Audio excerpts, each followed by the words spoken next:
Also yesterday, House Intelligence Chairman, the committee chairman, Devin Nunes, and House Oversight Committee Chairman Trey Gowdy, they actually went to the Department of Justice to view documents they have been requesting and that were under subpoena for months. But sources tell Fox News that Nunes and Gowdy were only briefed about the documents, that another meeting is scheduled next week for them to actually see it. But the best way to get the answer is to talk to somebody who was in that meeting. That's Chairman Trey Gowdy. And from the House Judiciary Committee, Congressman John Ratcliffe of Texas. Both are former federal prosecutors. Both have been in the system. Both have been through this process. And I thank you, gentlemen, for joining us on this beautiful Friday night. Chairman Gowdy, did you get a lot of lip service? Did you actually get to read the documents? And what did they tell you? You know, Jason, it was a really productive meeting yesterday. I think every question I asked, the Bureau and the Department now understand they're relevant, they're material, they're specific, they're pointed, and there's a reason that Congress wants to know the answers to these questions. So it was a really constructive, I know that is not good news from the media standpoint, that we had a boring, constructive meeting yesterday, but that's exactly what it was. And it was so constructive that we've agreed to meet next week. So you ask if we saw something. I can learn with my ears and I can learn with my eyes. And yesterday was important because I got to hear the department's perspective, but also got to ask questions. You're right. Johnny and I were prosecutors. I know the questions to ask in an investigation like this, and I need witnesses there that can answer them. Yesterday was really productive. But when do you actually get to see them? Well, let me say this. I've worked in all three branches of government, and there is tension. There's intentional tension put between the branches. There are lots of things that happen in the judicial branch that members of Congress can't see. There are things that happen in the executive branch that members of Congress can't see. And there are things we do, Jason, as you recall, in Congress that we don't let anybody else see. So that tension we've got to work through. I learned information this week. I still would like to see the documents. I think they've taken that request under advisement, and I think we're getting farther taking this approach, meeting eyeball to eyeball as opposed to exchanging letters and seeing who can leak them the quickest. That is not constructive. What is constructive is to have a conversation, and I think we're making progress towards accessing the documents. Well, it's a shame that Nunes had to, issue a subpoena and threaten contempt. And the Southern gentleman of Trey Gowdy is coming out, but I'm glad you're making incremental progress step by step. I want to go to John Ratcliffe, I want to get your perspective on James Comey, because he's fresh off a book tour. He's said an awful lot of things, and we've learned a lot more about Director Comey. Has he made the situation better or worse for himself after this book tour and the things that we've learned about his actions while he was the FBI director?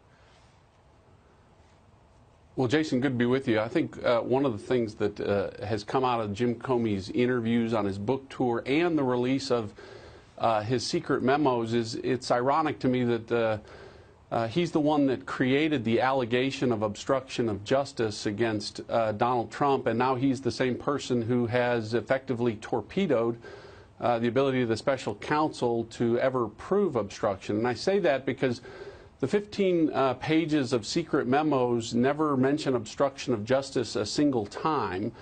And in fact, one of the memos does exactly the opposite. It says that it's an admission by the former director that President Trump asked him to fully investigate whether or not anyone with the Trump campaign was colluding with the Russians. It's why Trey and I have both referred to that memo as Defense Exhibit A in any charges that would be brought against Donald Trump. But I think he's also hurt the Mueller case and the ability to prove that. You can't build a case around a star witness who has damaged his own credibility and hurt his own reputation, as I think Jim Comey has done over the last few weeks on this book tour. Well, do you think does he have any legal jeopardy himself, Director Comey?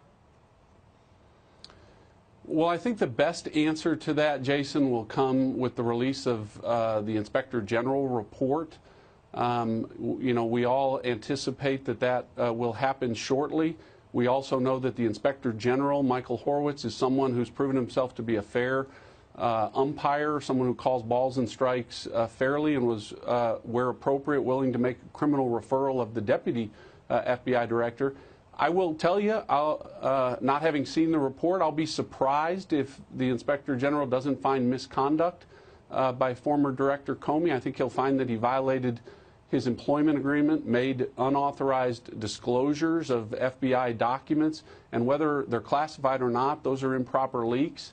And I think he'll find that he made demonstrably false statements, as I think has been highlighted by some of the congressional transcripts that have been related recently as they conflict with some of the public interviews that he's been given. So I'm confident that if it's appropriate, Michael Horowitz will make that recommendation. Chairman Gowdy, when do we expect to see this report? We keep getting delayed a little bit. You're going to hold, I believe, the first hearing. And what do you expect out of this? Do you think there will be any criminal referrals coming from this? I don't know about the criminal referrals. You know, members of Congress, I've steadfastly tried to avoid accusing people of committing crimes. That was my old job. I don't know enough to do it. I know this. All three of us have tremendous confidence in Michael Horowitz, the Inspector General. He's a former federal prosecutor. He's a straight arrow. He just the very fact-centric. I think the reason it's taking longer, Jason, than he anticipated is he's finding more information.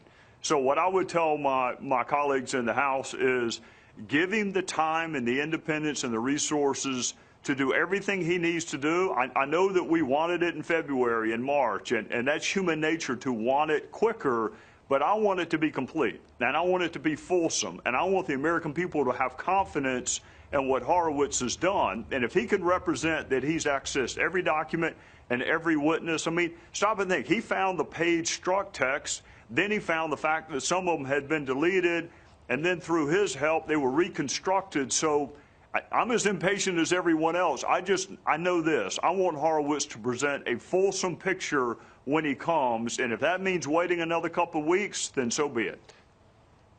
Do you have a date? Do we have a date when you're actually going to have that hearing? We've set one, and then we moved it, and you remember how that used to be. We are shooting for the first week of June, but I will say with this caveat, and you know Horowitz, Jason, he's not giving me any updates on his investigation, nor should he, nor would I ask. I am simply saying we'd like to schedule the hearing, and I'll pick a date, and he'll tell me whether or not he thinks he's going to meet that target date or not, but I have no inside information, and I'm not supposed to. Real quickly, Congressman Ratcliffe, in like 10 seconds, Director Mueller, how long do you think this continues to go on, and how would it impact the 2018 election, or will he wrap this thing up? Well, I think he has to be very careful. I don't know. I don't want to put a specific date on it, but I think that Bob Mueller needs to be careful not to make the same mistake that both Republicans and Democrats criticized Jim Comey for, which was allowing an investigation to impact an election, which I think Republicans and Democrats agreed and happened in 2016. Gentlemen, it's good to be on the air with you. It was an honor and privilege to serve with you in the Congress, and I thank you for joining us tonight. Coming up, even after President Trump's big week, Democrats and the media still won't give him credit. Stay with us as this special edition of Hannity continues. Chairman of the House Intelligence and Government Oversight Committees met with the Deputy Attorney General Rod Rosenstein, as well as FBI and intelligence officials. The meeting was brokered after Congressman Nunes issued a subpoena April 30th for records about alleged government surveillance abuse during the 2016 election. A source familiar with the matter said the classified records that relate to an individual intelligence source are as significant to the surveillance abuse investigation as the so-called Trump dossier used by the FBI and Justice Department to secure a surveillance warrant for Trump campaign aide Carter Page. The unverified Trump dossier that contains salacious allegations was opposition research funded by the DNC and Clinton campaign. The House Speaker is backing this records request. I think this request is wholly appropriate. It's completely within the scope of the investigation that's been ongoing for a while with respect to FISA. I actually think that this is something that probably should have been answered a while ago. Chairman issued a statement late yesterday saying the dialogue will continue next week, and a Justice Department spokeswoman said they welcome the opportunity to work on a resolution and accommodate the request bill. Some old Senate testimony, too, is getting a second look. Catherine, what about that? Well, that's right, Bill. The head of Fusion GPS, Glenn Simpson, the firm that was paid by the Clinton campaign and DNC for the Trump dossier, testified before the Senate Judiciary Committee behind closed doors. And in January of this year, the committee's ranking Democrat, Senator Dianne Feinstein, made these transcripts public. A source close to the matter tells Fox News there is renewed interest in Simpson's testimony. Simpson was asked about his contact with former British spy Christopher Steele, who did the underlying research for the Trump dossier. Simpson told Senate investigators, quote, essentially what Steele told me was that they, the FBI, had other intelligence about this matter from an internal Trump campaign source, and that they, my understanding was that they, the FBI, believed Chris at this point, and that they believed Chris's information might be credible. Fox News is reaching out to Glenn Simpson for additional comment on that testimony, Bill. Okay, Catherine, thank you for that. Lowdown in D.C.